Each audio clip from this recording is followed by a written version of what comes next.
No te mueras con tus muertos, elaborar el duelo, vocabulario de la esperanza y la misericordia, a cargo de quien les habla, el padre Rubén Francisco Bellante. Paz y bien.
Un autor llamado Parques habla del peligro y de las posibilidades inherentes a la llamada crisis del luto, del duelo.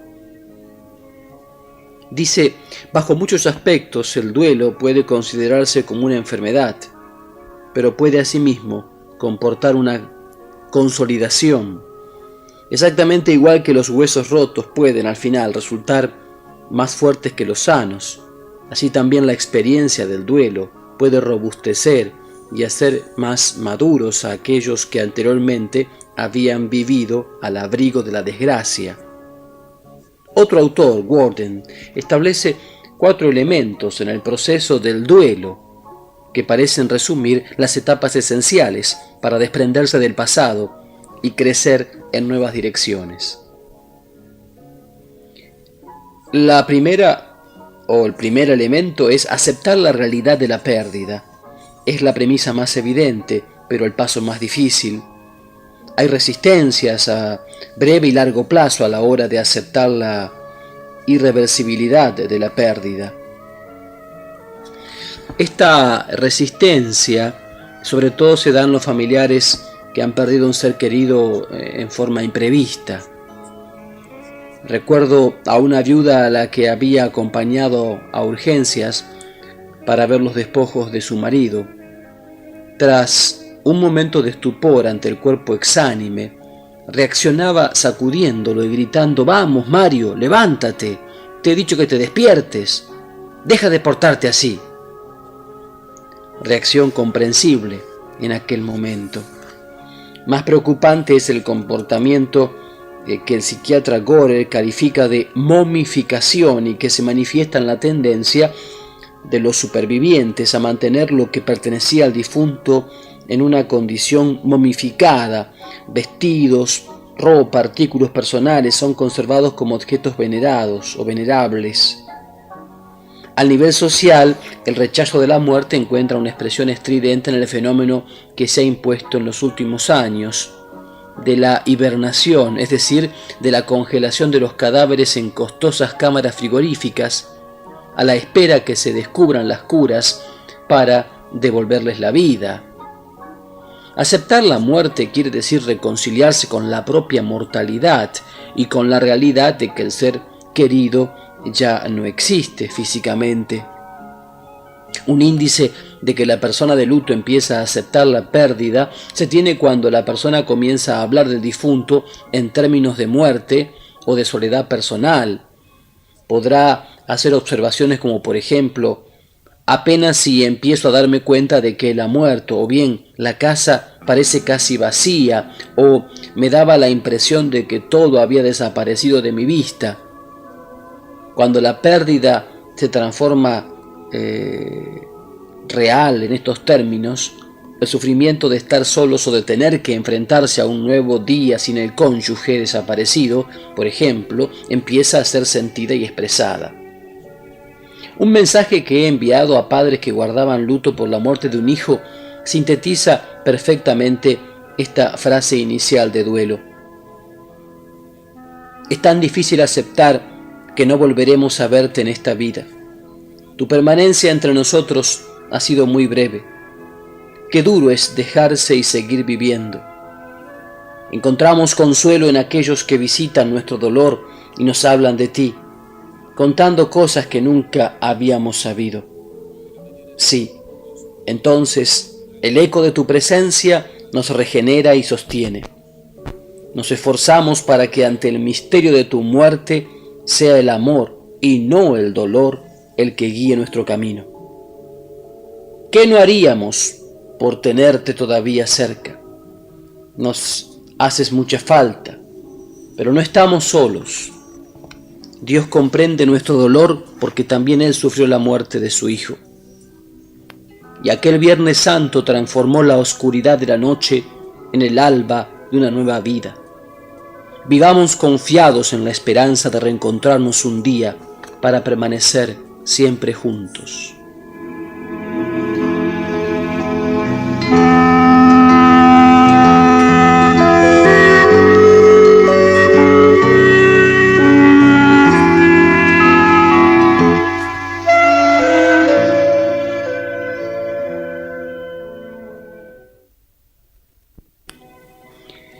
El segundo elemento es dar expresión al propio duelo. El dolor causado por un desapego está entreverado de sentimientos que reclaman hospitalidad. El proceso para elaborarlos se extiende por diversos senderos. La conciencia El primer paso consiste en llamar por su nombre a aquello que se siente. Me siento triste, estoy resentido, me siento muy inseguro. Saber lo que sucede dentro de nosotros permite ejercer un cierto control sobre las emociones, en lugar de sentirnos dominados por ellas. La comprensión. Los sentimientos son como arroyos que llevan su agua al mar de la vida. Remontar su curso nos conduce a descubrir su fuente. Los diversos estados de ánimo pueden brotar de recuerdos, contactos, temores, inadaptaciones. Hay que tratar de conocer su origen, ¿no? También el tema de la aceptación. Dios no ha dado nada al ser humano que no necesitara para sobrevivir. Los sentimientos son tesoros frágiles, pero esenciales para las relaciones. Ayudan a comprender y apreciar los valores ligados a la separación. Tienen necesidad de comprensión, no de juicio o marginación. Expresiones como, por ejemplo, no debo sentirme así, no es justo que me irrite, no debo sentirme sola, indican dificultad para dar acogida a los sentimientos que anidan en nosotros. En tercer lugar, la expresión. Cada persona elige la modalidad más apropiada para canalizar los sentimientos. Hay quien privilegia la expresión verbal, desahogándose con alguien, y quien la no verbal o comportamental, dándose por ejemplo un paseo, zambulléndose en alguna actividad. El cuarto punto es la integración. Los sentimientos forman parte integrante de la experiencia humana, como los músculos del cuerpo, los pensamientos de la mente y los valores del espíritu. Cuanto más abierta está una persona para acogerlos, tanto más libre y auténtica es. El valor no es la falta de miedo o de dolor, sino la ratificación de la validez de la vida, pese al miedo y al dolor. Entonces, Campbell recurre a los sentimientos para ilustrar 4 modelos de duelo. El héroe es aquel que aparece superior al dolor y niega su humanidad. Por ejemplo, a comienzos de los años 60, la televisión difundía en todo el mundo las imágenes de los funerales del asesinado presidente Kennedy y la imagen de Jackie, la viuda del presidente, que caminaba imperturbable tras el féretro con el rostro gélido y sin emociones, era propuesto como ejemplo heroico de comportamiento en el luto. Está el mártir, que es la persona que se siente víctima de su sentimiento de culpa, se censura a sí misma por la muerte de su ser querido y por haberle sobrevivido. Dirigiéndose a quien experimenta esta dinámica, Buchmann invita a tomar conciencia de que ni su muerte ni tu supervivencia son culpa tuya. El loco, que su sentimiento predominante es la hostilidad y la agresión directa contra personas diversas, médicos, familiares, etc., a quienes considera culpables, responsables de la muerte de su ser querido. El payaso, su estado de ánimo preponderante es la tristeza, camuflada bajo las ropas de un payaso, ¿no? El tercer aspecto de esto que estamos desarrollando es adaptarse al ambiente en el cual el difunto ya no está presente. La consternación y el abatimiento que acompañan a una pérdida significativa son reacciones comprensibles, pero el apartarse del mundo porque se está herido y ya no existe el ser querido no beneficia en absoluto. El superviviente tendrá que arremangarse, digamos así, y afrontar los desafíos que plantea una vida distinta. El diálogo que uno puede realizar cuando va a visitar a una persona nos puede ayudar a descubrir esto. Por ejemplo, hay muchos voluntarios que visitan a personas que están viviendo un proceso de duelo o de luto. Por ejemplo, un diálogo podría ser así, ¿no? La viuda, Estela, le dice a la voluntaria: pienso muy a menudo en él. Cada vez que salgo al jardín me parece verlo allí, fuera, regando la hierba y recogiendo las hojas secas. mi marido era un enamorado de la naturaleza. Y le dice la voluntaria, los recuerdos son todavía muy recientes, tal vez esto sea también un modo de sentirlo más cercano. Y Estela dice, oh sí, encuentro recuerdos de él en muchísimas cosas. Ayer estaba escuchando la radio y transmitían las 4 estaciones de Vivaldi y las lágrimas acudieron a mis ojos. Era una de sus piezas favoritas. La voluntaria dice, son muchas las cosas que se lo hacen recordar. Siente mucho su falta. Y Estela, la viuda, dice, por desdicha, pero estoy aprendiendo a resignarme poco a poco. He pasado muchas noches esperando que lo que ha sucedido fuera un mal sueño y que al día siguiente, al despertarme, todo volvería a ser como antes. Pero el primer día te das cuenta de que el mal sueño es una realidad. ¿Qué no haría por volverlo a recobrar? Pero es inútil. Como me decía una amiga, hay que aprender a vivir con lo que no se puede cambiar. Es lo que estoy tratando de hacer, pero es difícil. Le dice la voluntaria, ¿hay algo que la ayuda a aceptar esta nueva situación en la que su marido ya no la acompaña? Y dice Estela, la viuda, bueno, mi hija, que vive cerca, aunque tiene su familia, viene a verme a menudo y por la noche me telefonea. Tener a alguien que piensa en ti ayuda a seguir adelante.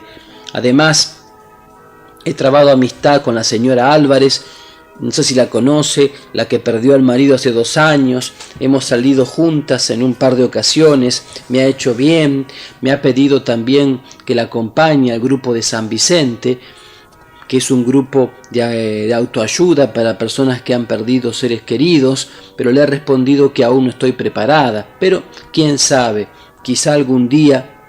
Y le dice la voluntaria, parece que estos contactos la ayudan a llenar un poco el vacío que ha dejado su marido y a buscar otras cosas. Y Estela dice, sí, te das cuenta que en estos momentos de lo importante que son los afectos, el que tengas a alguien que te quiere, se malgasta una vida para correr tras las cosas materiales, después en un instante te percatas de que ya no te sirven.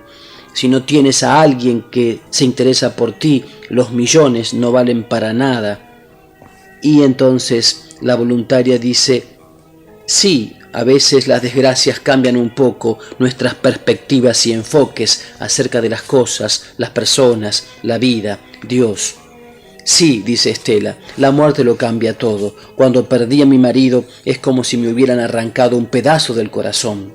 Pero no puedo seguir mirando hacia atrás. A él tampoco le agradaría esto. Me sorprendo muy a menudo rezando ahora y experimento una gran paz. No es que me sienta menos sola, pero tengo la impresión de que poco a poco saldré adelante. Y así la conversación se desvía hacia otros temas, digamos, secundarios, y termina con la promesa de la voluntaria de mantenerse en contacto.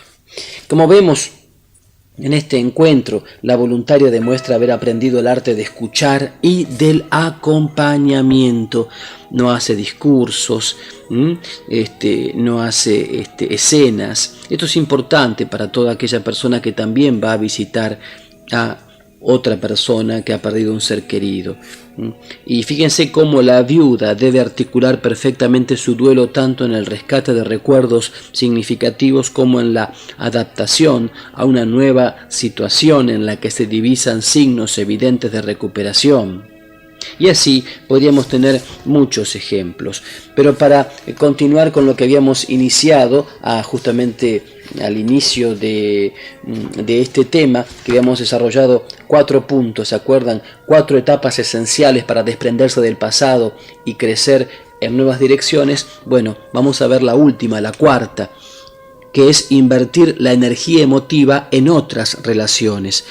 El que ha quedado herido por la muerte rechaza implicarse por temor a que la implicación con otras personas pueda deshonrar en alguna manera la memoria del difunto o a que el desarrollo de una nueva relación pueda terminar en otra pérdida también. En realidad, el corazón herido cicatriza abriéndose a los demás, no cabe duda. Cuando una fuente de amor se agota, el desafío consiste en orientar las propias potencialidades humanas y de donación hacia otras causas. Martin Gray, un judío sobreviviente del Holocausto, del gueto de Varsovia, relata en un libro su doble drama. Tras perder a todos sus familiares en los campos de concentración, emigra a Francia, donde se hace rico, se casa con una hermosa mujer y reconstruye una nueva familia. Luego es golpeado por un drama todavía más cruel. Su mujer y sus hijos perecen en un incendio que destruye su casa. Gray es destruido por la nueva tragedia y está al borde de la desesperación. Los amigos insisten para que se abra una investigación para establecer las causas del incendio y descubrir a los eventuales culpables. Gray no está de acuerdo y decide invertir sus recursos en un proyecto tendiente a evitar incendios parecidos y a proteger a otras familias del sufrimiento que él ha padecido. A los amigos perplejos les responde que una investigación habría focalizado sus energías sobre el pasado, es decir, sobre su pasado donde fue perseguido por cuestiones raciales, oponiéndolo a las personas que habrían sido juzgadas negligentes y responsables de su miseria. Su objetivo era, en cambio, el mirar al futuro, no al pasado. La vida, comentaba, debe ser vivida para algo, no contra alguien. Si es verdad que cuanto más capaz de sufrir es una persona, tanto mayor será su capacidad de esperar, especialmente si consigue dar un mínimo de significado a su sufrimiento, sigue siendo, empero, verdad que el dolor lleva a replegarse sobre sí mismos y a cerrarse a los demás.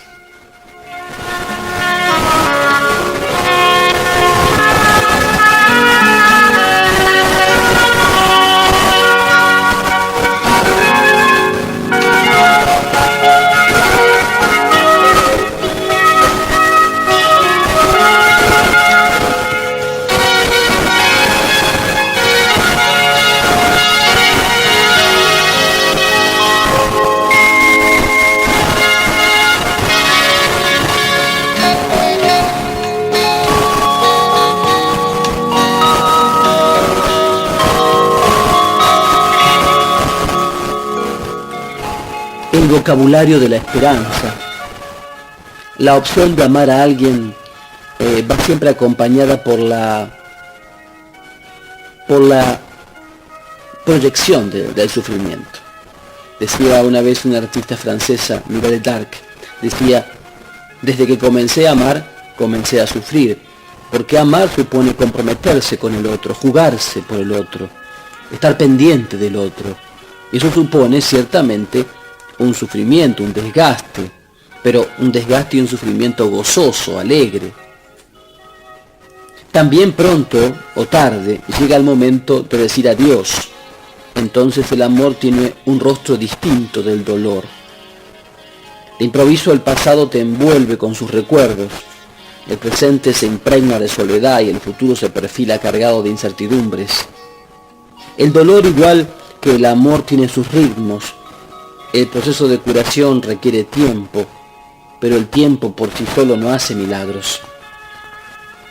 El tiempo, decía un autor, es un gran médico que cura y consuela. Es verdad, sin duda, pero no siempre ni para todo.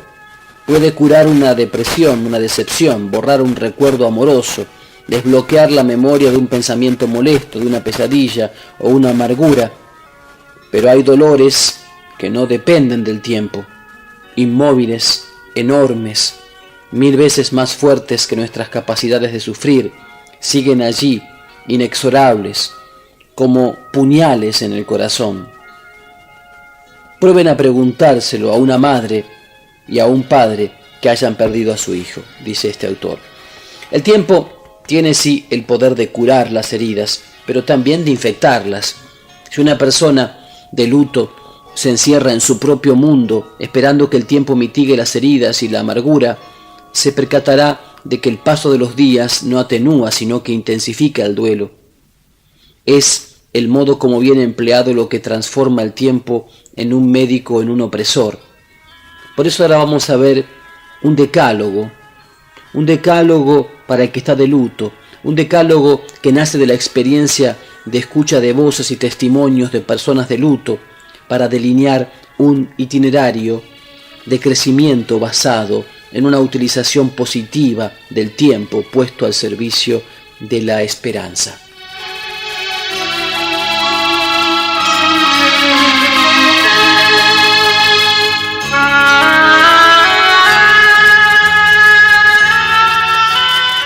Un decálogo para el que está de luto. En primer lugar, aprender a desapegarse. Desapegarse no quiere decir olvidar al ser querido o amarlo menos. Muchos creen que dejar una relación es una deshonra y una ofensa porque piensan que la única inmortalidad posible para una persona muerta es la de ser recordada. Esto es simplemente ignorancia. El que piensa de este modo no sabe que si ha habido una verdadera, significativa relación cuando el otro estaba presente, entonces nosotros hemos sido tocados, enriquecidos, cambiados. La persona que has perdido hoy ha entrado verdaderamente dentro de ti y sigue viviendo en ti como parte de tu ser, no solo como recuerdo, como una máxima que has hecho tuya y que acaba por colocarse entre ti y el mundo. Donde ha habido una relación plena, sobre todo plena, la otra persona se ha convertido en una parte funcional de ti mismo. La personalidad, el estilo, los valores y el modo de comportarse de una persona dejan huella en aquellos que la sobreviven. Muchos viudos y viudas confían que frente a una nueva situación se preguntan a menudo ¿qué habría hecho mi marido ahora? O bien, ¿cómo se habría comportado mi mujer en esta situación, o mi hijo o mi hija? La referencia perdura, aunque se reduzca con el paso del tiempo. A medida que la persona madura su identidad y desarrolla actitudes y convicciones nuevas, se hace menos dependiente del difunto y más libre para realizar sus potencialidades. Desapegarse significa, pues, crear un espacio entre la muerte del ser querido y el desafío de sacar adelante el propio proyecto existencial de vida. Comporta la capacidad de liberar los sentimientos que nos ligan a él, pero también la responsabilidad de asumir miedos y esperanzas que nos pertenecen a nosotros.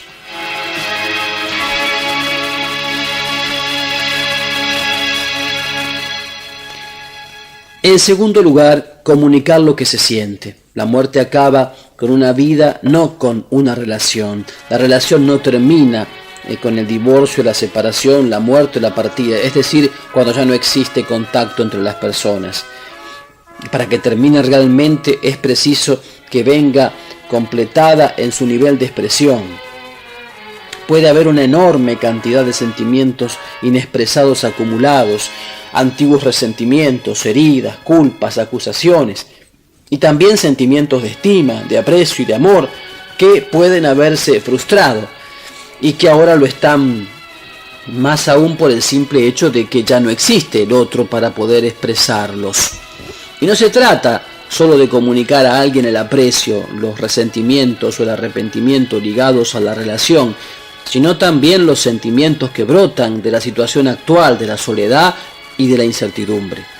El duelo se elabora en la medida que la maraña de los sentimientos es gradualmente afrontada y resuelta.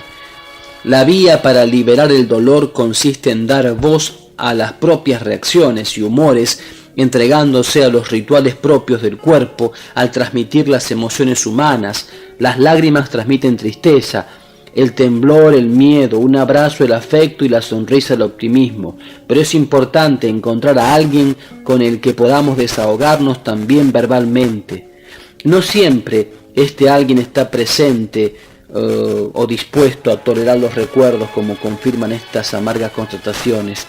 Por ejemplo, ¿no? Lo que más me molesta, confesaba alguien, es que nadie hable ya de mi hermano. Es como si no hubiera existido nunca. Lo mismo dice una pareja que había perdido un niño. Nadie, ni amigos ni familiares, siente necesidad de llorar con nosotros. Nadie quiere ser incomodado o entristecido por nuestra pérdida. Es decir, en estas situaciones puede servir de particular ayuda y consuelo el contacto con otros que han vivido una experiencia luctuosa. Comunicarse con ellos permite verificar la normalidad de las propias reacciones, tomar conciencia de los diversos modos en que la pérdida es afrontada y asumir responsabilidades por las propias opciones ante una vida diversa.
Podremos negociar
tercer lugar, tomar decisiones en este decálogo que estamos viendo, este llamado decálogo para el que está de luto. El tercer punto es tomar decisiones. Viktor Frankl, un superviviente de los campos de concentración, ha sintetizado perfectamente el poder de elegir su propia actitud ante un drama que no se puede cambiar. Todo aquello que amamos nos lo pueden arrebatar. Lo que no nos pueden quitar es nuestro poder de elegir qué actitud asumir ante estos acontecimientos. El que es golpeado por un luto tiene el poder de elegir entre sentirse víctima o desarrollar una actitud de sano realismo, entre huir de la realidad o afrontarla. Está claro que no se trata o que no se puede cambiar de improviso una vida construida en torno a roles, expectativas y comportamientos bien definidos. El pasado condiciona y hace el camino de la recuperación más difícil. Alguien decía, estoy enfadada conmigo misma porque me he dejado enviciar por mi marido, nunca he firmado un cheque ni tomado una decisión, él se ocupaba siempre de todo, ahora me siento totalmente indefensa e insegura en el mundo. La misma dificultad se observa en la experiencia de un viudo. Cuando salíamos para pasar una tarde con los amigos, era siempre mi mujer la que mantenía la conversación. Y yo me quedaba allí tranquilo, escuchando. Ahora me siento muy molesto sin ella. No sé lo que decir cuando estoy en compañía de otros. El pasado no se puede cambiar. Lo que sí se puede es comenzar a hacer hoy, con valor y buena voluntad, aquello que no hicimos ayer. La muerte de una persona querida tiene con frecuencia el efecto de liberar en los supervivientes aquella parte que no se ha vivido nunca. En las frases iniciales del luto, un objetivo concreto consiste en tomar pequeñas decisiones que le permitan a la persona recuperarse y ganar confianza en sí misma. Ante todo, la persona debe optar por vivir, no simplemente por existir. Vivir una hora, un día cada vez, sin preocuparse o dramatizar el mañana. El desafío concreto consiste en reinstaurar un ritmo cotidiano, organizando, entre otras cosas, de un modo sencillo el uso del propio tiempo, decidiendo qué actividades desempeñar y los contactos e intereses que cultivar. Todo, desde hacer la compra, adelantar la visita a un amigo o seguir un programa televisivo, etc., puede representar un estímulo, un incentivo para mirar hacia adelante en lugar de sentirse esclavos del pasado. En cuarto lugar, ser paciente consigo mismo. Alguien decía, mi pequeño de 4 años, después de la muerte de mi esposa, cada vez que viene una mujer a casa espera siempre que sea para quedarse. Ayer me rogó, papá, quiero una nueva mamá porque quiero hermanos y hermanas. Yo le respondí, hijo mío, ya tienes a tu abuela, pero él respondió inmediatamente, no me basta. Entonces, con un nudo en la garganta, añadí, tendrás una nueva mamá cuando encuentre una mujer como tu madre. Tal vez pensara que podía comprarle una nueva mamá en la tienda con un poco de dinero. La paciencia es una virtud difícil de cultivar, tanto para los niños como para los adultos. Si las cosas no mejoran rápidamente, es fácil desalentarse. Todavía estoy triste, dicen algunos, no consigo rezar, pienso siempre en ella. ¿Cuándo terminará este calvario? Son expresiones que denotan impaciencia en el proceso del duelo. Expectativas irracionales frustran el proceso de recuperación. El camino del luto se parece en algún modo al recorrido de las estaciones del Vía Crucis. Hay caídas, muchos espectadores al margen del drama, alguna que otra cara amiga y a veces traiciones insospechadas. Junto a los momentos de progreso hay vacilaciones, hay capitulaciones improvisas e interrogantes angustiosos. No es fácil ser paciente consigo mismo y con los cambios. El esfuerzo por asumir nuevas tareas requiere la capacidad de relativizar los problemas, la disponibilidad para cometer errores, la fuerza de soportar las frustraciones y la soledad. Cuando somos impacientes, cuando queremos renunciar al aislamiento, tratando de superar demasiado pronto la sensación de separación, ignoramos lo que ya sabemos por conocimiento arraigado e interior, que ni amor, ni amistad, ni abrazo íntimo, ni beso tierno, ni colectividad, ni comunidad, ni hombre, ni mujer serán jamás capaces de satisfacer nuestro deseo de ser liberados de nuestra condición solitaria. En quinto lugar, aprender a perdonar. La sensación de culpa y la necesidad de perdón acompañan a muchas experiencias humanas, especialmente a las que han quedado incompletas. Una mujer que al comentario de su marido «sentirás mi falta cuando muera», había respondido con la frase «sí, con un dolor de muelas», más tarde lamentaba aquella infeliz expresión. Al reexaminar nuestra vida y nuestras relaciones con la persona fallecida, siempre hay cosas que hubiéramos deseado haber hecho de modo diferente, pero no es justo juzgar el pasado con el conocimiento de hoy y torturarse por errores cometidos en el pasado. Solo sirve para mortificarnos y deprimirnos. Perdonarse quiere decir aceptar las propias imperfecciones, hacer las paces consigo mismo y canalizar la sensación de culpa para mejorar el presente. La necesidad de reconciliación nace de la conciencia de que nuestro amor por el difunto no ha sido perfecto, tiene nuestros inconvenientes y nuestras ventajas, pero así ha sido también el suyo por nosotros.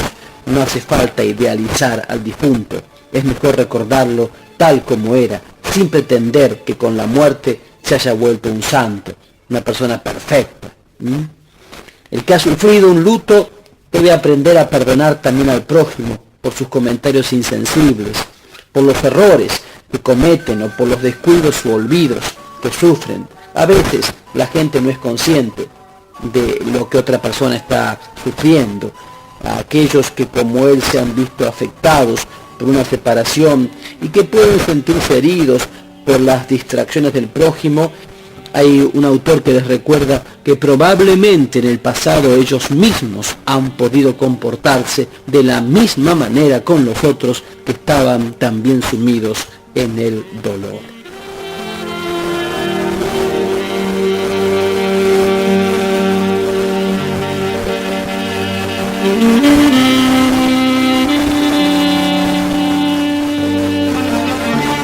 En sexto lugar, acudir a la propia fe. El sufrimiento que tiene significado es más soportable. Alguien opina que el proceso del duelo no se completa hasta que el golpeado por el luto no ha descubierto un nuevo significado a su vida, un nuevo sentido a su vida. El descubrimiento de significado o de sentido no es inmediato. Más aún, el impacto inicial con la muerte sacude la fe. Es un acontecimiento fuera de programa, como quien dice, que rompe la familiaridad de las vivencias y los proyectos personales. La imagen que se tiene de Dios entra en crisis, como ilustra, por ejemplo, este ejemplo que voy a dar ahora. Una mujer dice: me siento traicionada por Dios, había depositado mi confianza en Él, no ha escuchado mis súplicas, no sé ni siquiera si existe o si se interesa por mí. Para otros, la relación con Dios puede salir robustecida. Dice: Dios me está dando la fuerza que necesito.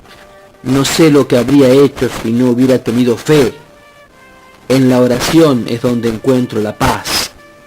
Para quien está ofendido con Dios, un modo de expresar la rabia es el negarse a volver a la iglesia o a rezar. Desahogarse con Dios no es pecaminoso, más aún ayuda a curar, a sanar. Dios no rechaza los desahogos humanos. Bastaría releer los salmos para convencerse de ello. Juan Arias, dirigiéndose a sus amigos no creyentes, reitera a través de una serie de reflexiones sus convicciones en el libro El Dios en quien no creo, ¿no es cierto?, que reafirma la fe en el Dios verdadero, el Dios revelado por Jesucristo, el Dios que nos mostró Jesucristo el Señor. Dice Juan Arias, yo nunca creeré en un Dios que ame el dolor, en un Dios que no necesite del ser humano, en un Dios que juega a condenar, en un Dios que manda al infierno, en un Dios incapaz de amar en lo que muchos desprecian, en un Dios mudo e insensible en la historia ante los problemas de la humanidad que sufre, en un Dios a quien interesan las almas y no los seres humanos, en un Dios de los que creen que aman a Dios porque no aman a nadie, en un Dios que cause el cáncer o haga estéril a la mujer, en un Dios a quien solo se le puede rezar de rodillas, a quien solo se le puede encontrar en la iglesia, en un Dios que no saliera al encuentro de quien le ha abandonado, en un Dios que no tuviera una palabra distinta, personal, propia para cada individuo, en un Dios que no pueda descubrirse en los ojos de un niño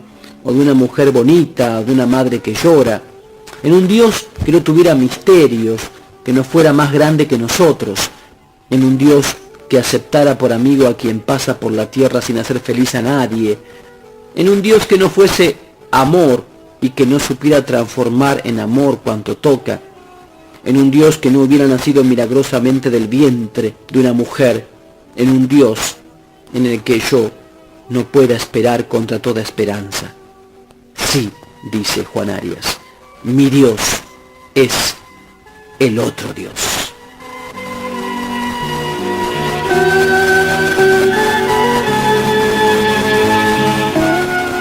Dios no causa las tragedias. Algunas son provocadas por la desventura, otras por la irresponsabilidad humana y otras son consecuencias inevitables de la naturaleza mortal. Dios no causa ni previene las tragedias, pero da la fuerza para afrontarlas y superarlas. La fe no protege del dolor, pero ayuda a afrontarlo. No lo explica, pero inspira y da sentido a usarlo positivamente. No lo absolutiza, pero ayuda a reajustarlo a través de propuestas de esperanza y la invitación a la solidaridad.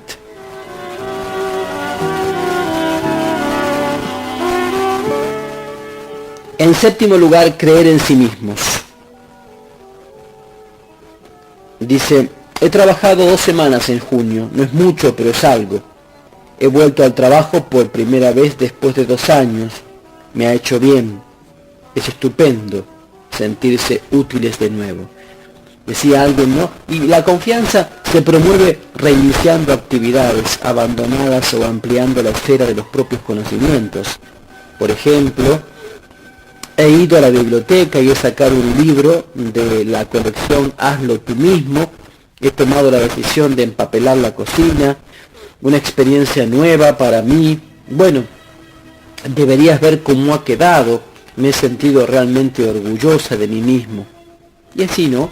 Se experimenta una gran satisfacción al aventurarse en lo no experimentado. Cada nueva realización es una palanca formidable en el camino de la recuperación. El simple hecho de ser capaz de cambiar una bombita fundida de luz, arreglar algo que se ha roto, una lamparita, digamos, lavar la ropa, promueven la confianza en sí mismos, en quien las desempeña por vez primera. A veces una simple intuición nueva sirve para desembrollar una situación aparentemente complicada.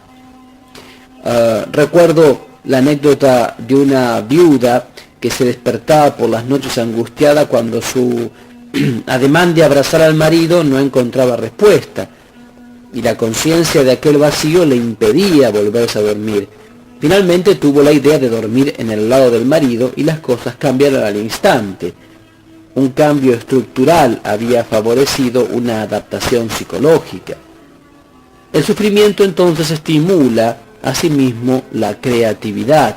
La confianza en sí mismo se aumenta en la medida en que la persona descubre aquello que le ayuda a curar y a sentirse mejor.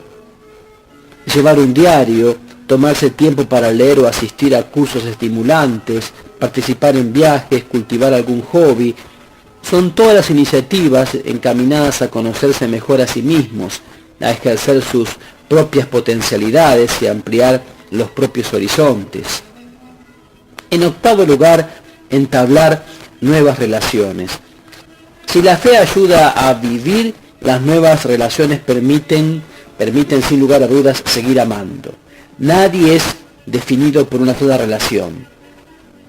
Lindemann considera la resolución del duelo como la capacidad de encontrar una sustitución a aquello que a primera vista parecía insustituible. Toda pérdida representa un desprendimiento de una parte de sí mismos. Quien pierde a un progenitor llora por la pérdida del pasado. Quien pierde a un cónyuge lamenta la pérdida del presente. Quien pierde a un hijo deplora la pérdida del futuro. Estas laceraciones interiores se superan en la medida en que los supervivientes logran romper el aislamiento y volcar sobre los demás sus capacidades afectivas. El objetivo, el objeto de las nuevas relaciones no es resolver la soledad, sino reducirla. La soledad forma parte de toda existencia, pero hay diferencia entre el estar y el sentirse solo. Por tanto, por una parte, el que está de luto debe aprender a hacerse buena compañía y por la otra, a aliviar su propia soledad estableciendo contactos con los demás. La vida está hecha de pequeños gestos y la felicidad, como escribe Mahatma Gandhi, es un mosaico de acciones concretas. Él decía: toma una sonrisa y regalásela a quien nunca la ha tenido. Toma un rayo de sol y hazlo volar allí donde reina la noche. Descubre una fuente y haz bañar a quien vive en el fango. Toma una lágrima y deposítala en el rostro del que no ha llorado. Toma el valor y ponlo en el alma del que no sabe luchar. Descubre la vida y cuéntasela a quien no sabe entenderla. Toma la esperanza y vive en su luz. Toma la bondad y dásela al que no sabe dar. Descubre el amor y hazlo conocer al mundo.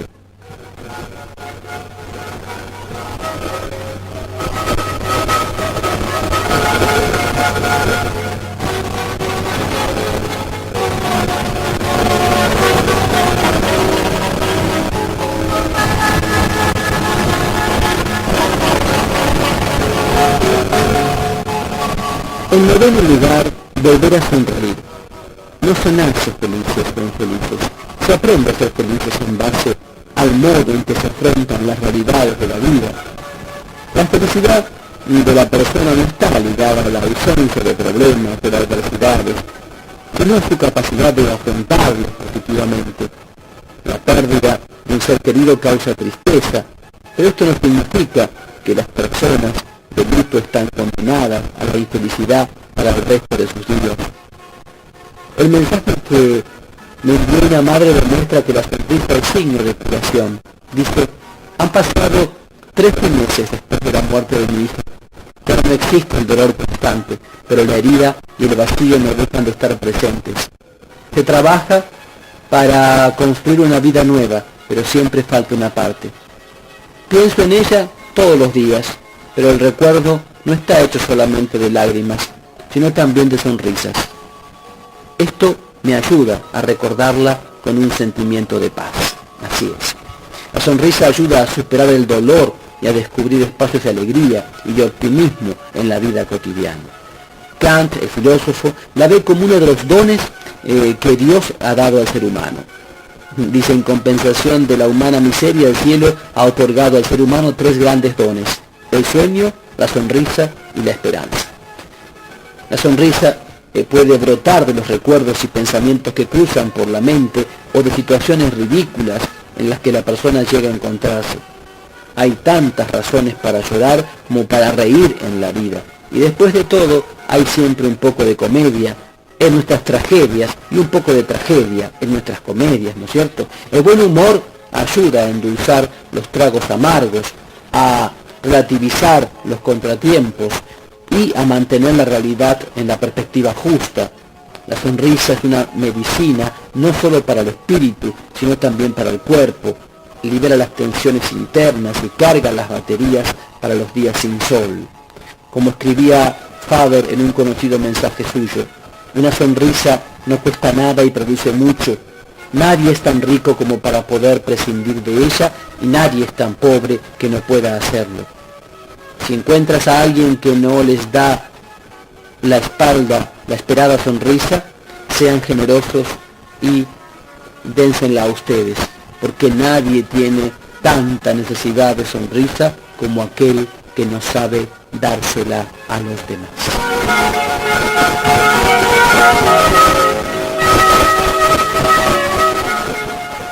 Y en 10º lugar, comenzar a dar. El misterio más grande que oculta el dolor es su secreta capacidad de desencadenar el amor.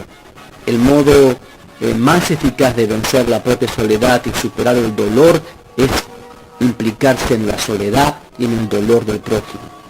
Un testimonio es que María había perdido a su hija en un accidente de tráfico. Un coche la cegó cuando atravesaba la carretera al volver de la escuela. A un año de distancia de la trágica pérdida, mientras hojeaba un periódico, su atención se centró en la noticia de una desgracia parecida ocurrida en la ciudad y el título hizo aflorar en ella un montón de recuerdos y heridas. Su intención inmediata fue la de echar al cesto de los papeles del periódico por haberle reabierto una herida, pero al mismo tiempo contempló otra hipótesis: llamar a la madre de la víctima para ofrecerle su compañía, su solidaridad. De aquel contacto telefónico había nacido una relación de ayuda y, sucesivamente, la decisión de constituir en la caridad un grupo de apoyo para los padres que habían perdido un hijo. El dolor de María no había sido vano, se había transformado en amor. Un dolor compartido no es paralizante, sino movilizante, cuando se le toma como un medio de liberación. Una vez que hemos entendido que no debemos evitar los sufrimientos, sino que podemos movilizarlos para una búsqueda común de vida, esos mismos sufrimientos se transformarán de expresiones de desesperación en signos de esperanza. El voluntariado, la inserción en grupos caritativos, la inserción en la pastoral parroquial, en grupos de oración, la implicación en algún proyecto de ayuda a personas individuales o de categorías particulares, discapacitados, disminuidos, ancianos, enfermos. Todo eso va a ayudar a cicatrizar las propias heridas y derramar sobre otros el aceite del amor y de la solidaridad. La conciencia de que alguien nos necesita, el sentirse útiles, da un nuevo sentido a la vida. El sufrimiento que no destruye, sino que mejora a las personas, es aquel que sabe abrirse, que sabe brindarse, que sabe darse a los demás.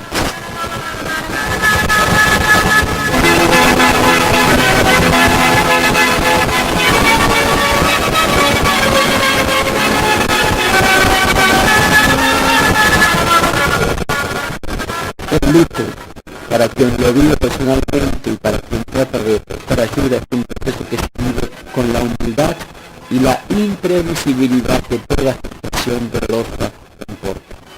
En cualquier caso, es un viaje dentro de la vida.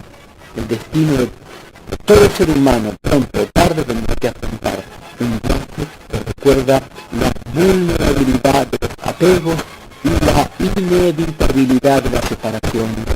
Todo apego conduce a la soledad. El desafío consiste en adentrarse en el paisaje de la aflicción, en el desierto del duelo, porque solo recorriendo el camino nos acercamos a la tierra prometida, a los lugares de la esperanza. No hay tristeza más grande que la de aquel que ha perdido toda esperanza y se niega a acoger los signos de renovación esparcidos a lo largo del sendero de la aflicción. En el centro de la tradición cristiana está el misterio de la muerte y resurrección de Cristo el Señor. A un lado la oscuridad y el escándalo de una muerte injusta, al otro una tumba vacía y el anuncio de la resurrección. El desafío de ayer es el mismo